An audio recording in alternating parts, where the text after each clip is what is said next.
Aqui é o professor de Morgan. Professor de Física, estamos aqui para mais uma aula de resolução do exame da UEM de Física de 2024. Vocês vão perceber que esse exame, não digamos que foi difícil, né? Foi um exame razoável.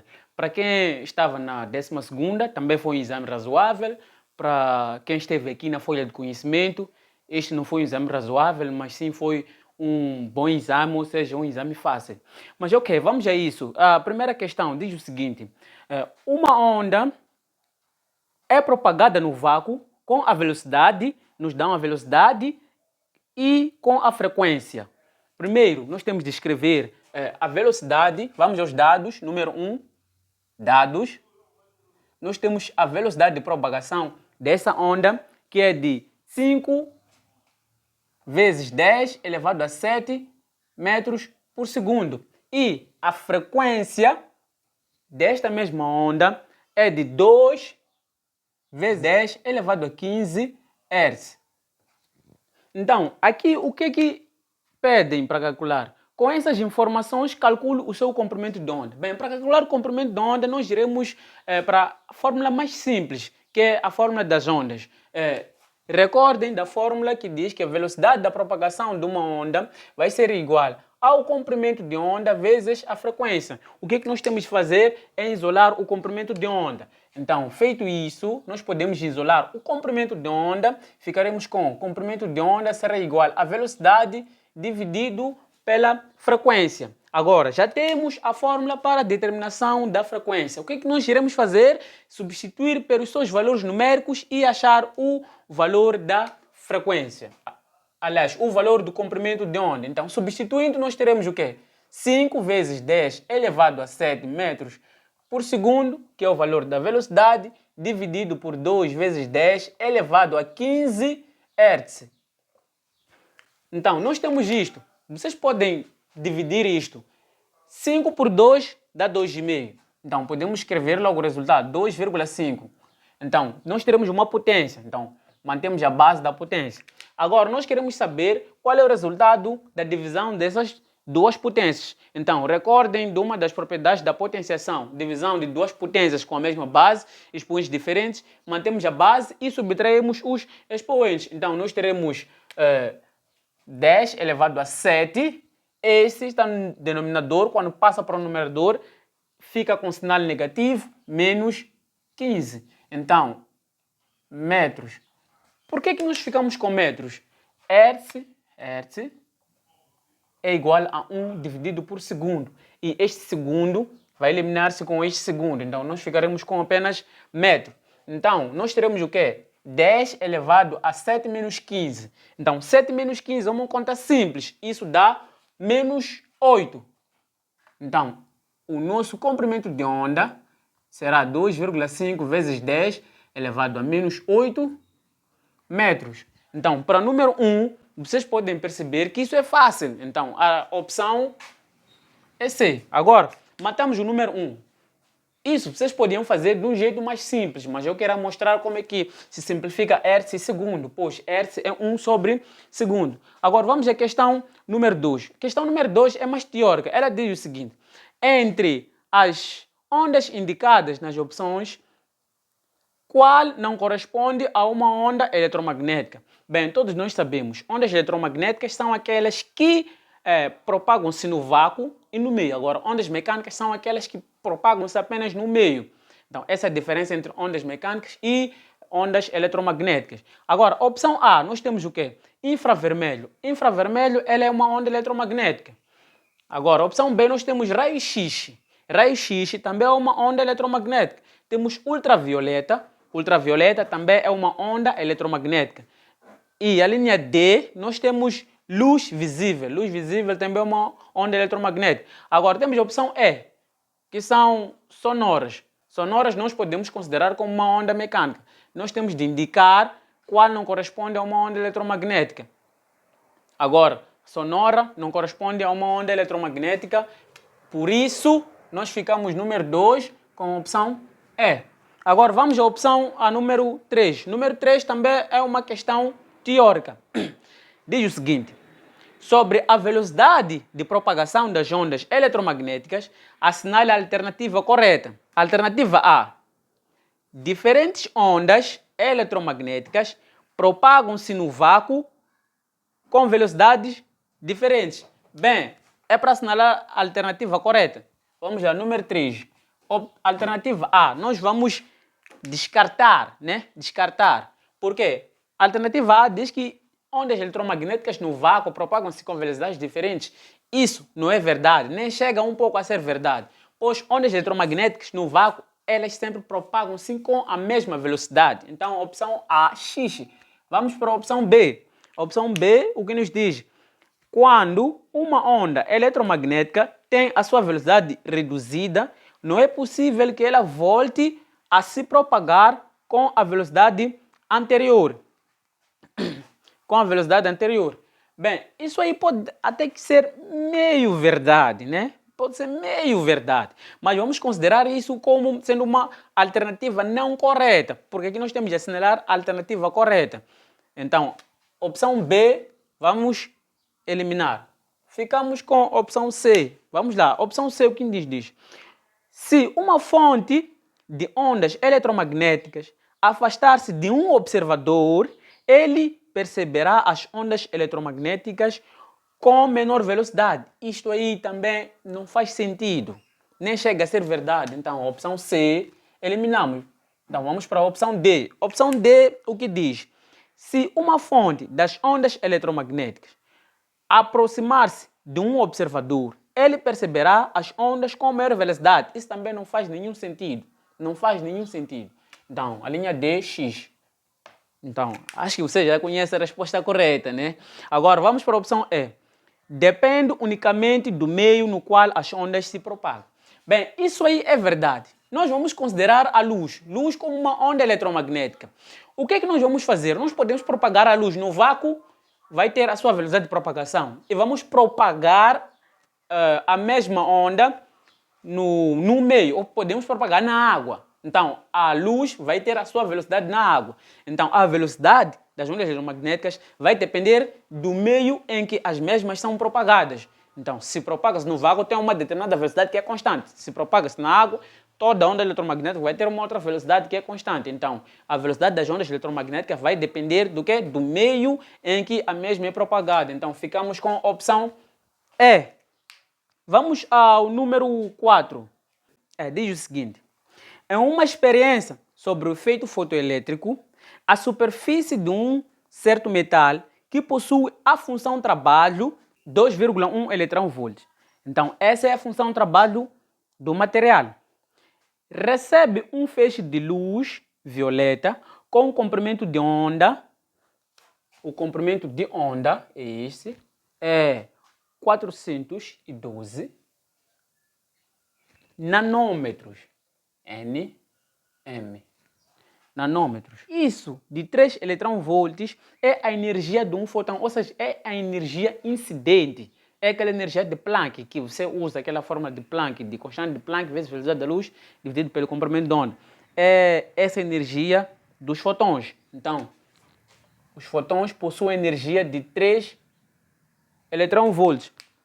Continuando, qual o maior valor de energia cinética que se observa nos fotoeletrões emitidos pela superfície desse metal? Agora, querem saber qual é a energia cinética máxima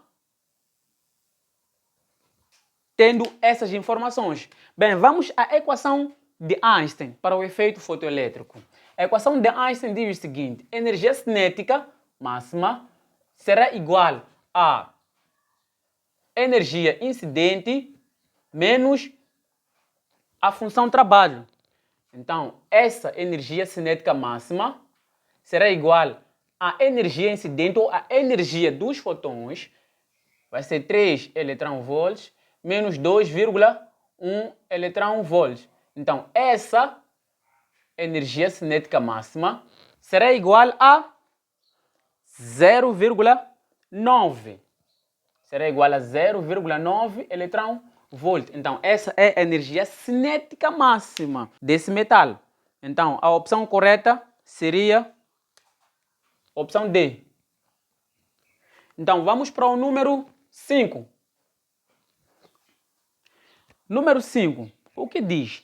Certa substância, quando iluminada por fotões de 4 eletronvolts, então essa é a energia de 4 eletronvolts, é a energia incidente. Então, dados, nós temos o quê? Essa é a energia que ilumina uma superfície, né? Ou ilumina uma substância. Então, essa é a energia incidente ou é a energia dos fotões. Então, essa energia dos fotões será igual a 4 eletronvolts. Continuando, é capaz de injetar eletrons com a energia de 6 eletronvolts. Então, essa energia é energia cinética máxima. Então, vai ser energia cinética máxima 6 eletronvolts. Determine o módulo da função trabalho da tal substância. Então, pedem o quê? O módulo da função trabalho. Então, vamos para o quê? A fórmula de Einstein para o efeito fotoelétrico. Porque essa questão, nós ainda estamos onde? No efeito fotoelétrico. Então, energia cinética máxima será igual à energia incidente menos a função trabalho. Então, o que é que nós queremos? O módulo da função trabalho. Mas nós temos o quê? Nas informações que nós temos do exercício, nós temos a energia cinética máxima e a energia incidente. Então, o que é que nós faremos? Isolar a função trabalho. Então, isolando a função trabalho, nós ficamos com função trabalho será igual a energia incidente menos a energia cinética máxima.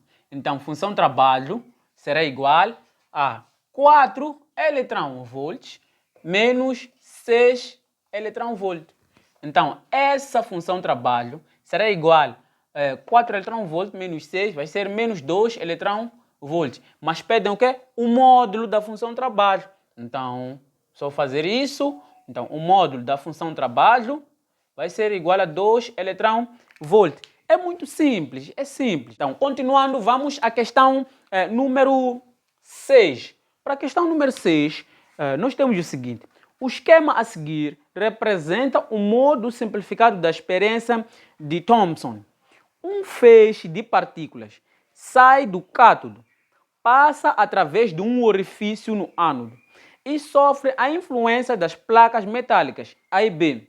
De acordo com esse esquema, o feixe se aproxima de A quando? Então, querem saber quando é que o feixe se aproxima da placa A. Então, é só imaginar um pouco. O feixe deve aproximar-se. Vamos analisar as leis qualitativas da interação entre cargas elétricas. Cargas com o mesmo sinal repelem-se e cargas com sinais contrários atraem-se.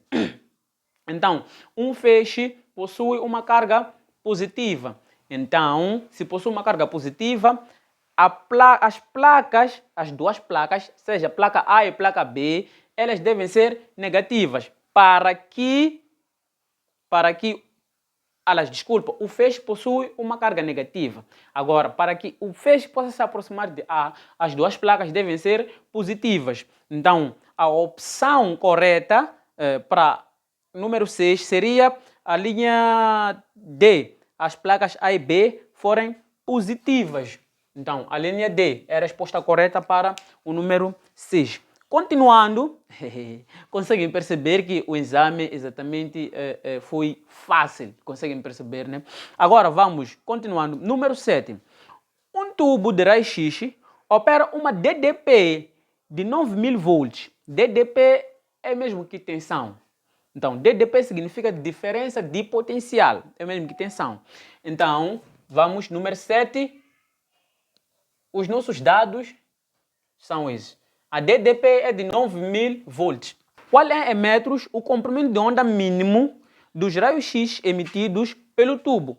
Então, temos outros dados. Carga elementar, que é 1,6 vezes 10 elevado a menos 19 coulombs. E outro dado é a constante de Planck. A constante de Planck é igual a 7 vezes 10 elevado a menos 34 joules vezes segundos. Ah, mas professor De Morgan, esse não é o valor da constante de Planck. Calma, calma. Este é o valor da constante de Planck que nos é fornecido no exercício. Então, essa é a informação do exercício. Agora, vamos lá calcular. Então, nós queremos o comprimento de onda mínimo. Para determinar o comprimento de onda mínimo, nós acharemos o comprimento de onda mínimo usando a fórmula da energia incidente.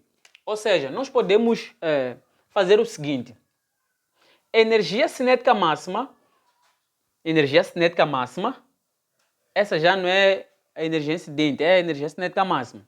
Então, nós usaremos a fórmula de Einstein nesse caso. Peço desculpas porque eu disse que usaremos a fórmula de energia incidente, mas sim, usaremos a fórmula de Einstein para o efeito fotoelétrico. Então, energia cinética máxima vai ser igual à energia incidente menos a função trabalho. E como no exercício não temos informação sobre a função trabalho do metal, então essa função trabalho é igual a zero. E nós ficaremos com o seguinte, energia cinética máxima será igual à energia incidente. Agora vamos lá desmanchar isto. Energia cinética máxima vai ser o quê? Essa diferença de potencial vezes a carga elementar. Energia incidente será igual a constante de Planck vezes velocidade da luz dividido pelo comprimento de onda mínimo. Então, nós precisamos isolar o comprimento de onda mínimo. Então, é simples. Passa esse para cá e esses dois vão para ali. Só estão a trocar de posições. Fazer a troca entre diferença de potencial, carga elementar, com comprimento de onda mínimo. Então, esses trocaram de posição.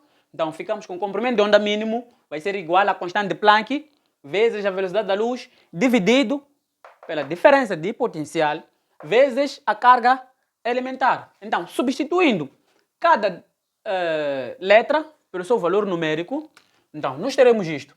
Comprimento de onda mínimo, nós teremos o quê? 7 vezes 10 elevado a menos 34 joules vezes segundo, vezes 3 vezes 10 elevado a 8 metros por segundo. Essa é a velocidade, essa é a constante de Planck. Essa constante de Planck é a informação que nós temos no exercício. Não estamos a inventar nada. Dividido pela diferença de potencial, que é 9.000, vezes 1,6 vezes 10 elevado a menos 19 coulombs. Aqui, nós podemos trabalhar com essa potência. Nós podemos simplificar isto. Nós teremos comprimento de onda mínimo. Vai ser igual a essas potências.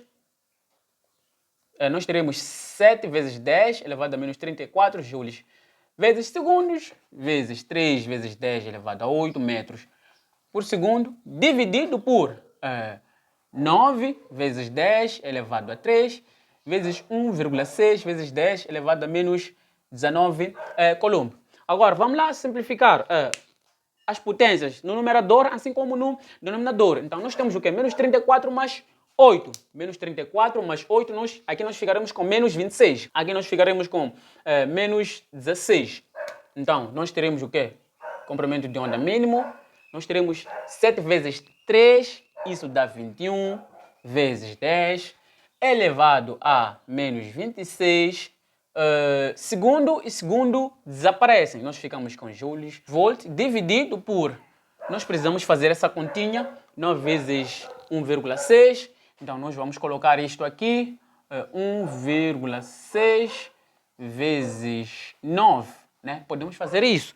Então, 6 vezes 9, nós teremos 54, 4 vai 5, 9 vezes 1, nós teremos 9, mais 5, nós teremos o quê?